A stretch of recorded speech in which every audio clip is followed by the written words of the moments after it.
Hi everybody, this is Gary Fong, and we are outdoors on a very, very sunny day around noon. We're going to shoot a babbling creek.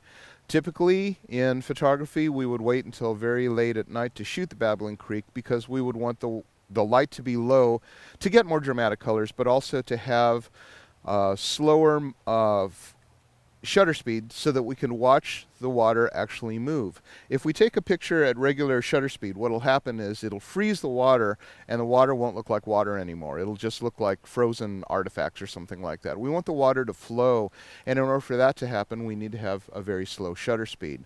Now, the challenge that we have with getting slow shutter speeds on a bright day is cameras can only block out so much light.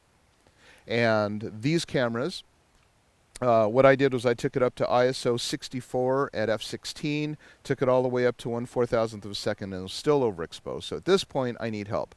I need my neutral density filter, and the neutral density filter is like having a really thick sunglasses over this. With the neutral density filter, I can then slow down the exposure by quite a bit and then recapture that movement of water flowing around my subjects.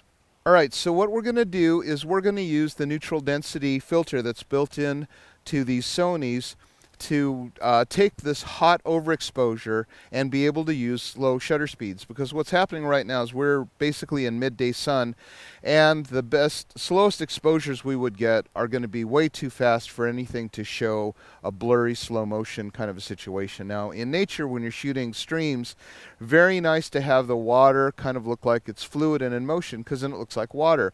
If I shoot it at a high shutter speed, then it's going to look like frozen water, and that's not nearly as beautiful or captivating. So what I'll do here is I'm just going to do a regular shot under program mode, so you can see that what this will do now is it'll shoot a shot at 1/100th of a second at f2.8. So I'll just take that picture, and you'll see that the water is very frozen, very specular. There's no streaks to it.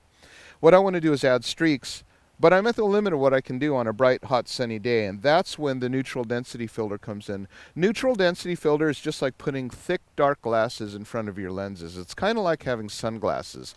And if you buy a neutral density filter, you'll see that they're very dark, and they basically block the light out by a number of stops. So this one's got that function built in, so you don't have to carry any filters around with you. All I'm going to do now is I'm going to change the shooting mode to manual. You'll see right now that I've got this down at 1/4 of a second at f16. Now, 1/4 of a second couldn't really do outdoors without well, you couldn't do it at all, actually, because the f-stops wouldn't go that far. So this one goes to f22. So what I'm going to do here is I'm going to go ahead and show you how to get to the neutral density function. So I'll go to Menu, and then you'll see right here under number 5, it's neutral density filter, and I'll put it on on. Okay, just for example right here, if I put it on off, look what happens. It's way too bright. And that's because at f16, that's the best this camera can do in this kind of a brightness. But if I want to be able to go further than that, then I can turn on the neutral density filter and see the difference, quite a bit of difference. This is handy if you're a travel photographer. Okay, so now I'm going to take a picture again, now this time with a very slow shutter speed. And you'll see what happens here is the water becomes a lot more smooth, and you'll see a sense of motion. Water kind of cups around other rocks and flows. Actually, the water flows, and that's what you want to do. So neutral density, that's what it's for. Just think of dark sunglasses, and you want to capture things in much slower motion than you'd be able to if you didn't have a neutral density filter, and that's why it's handy when it's built in.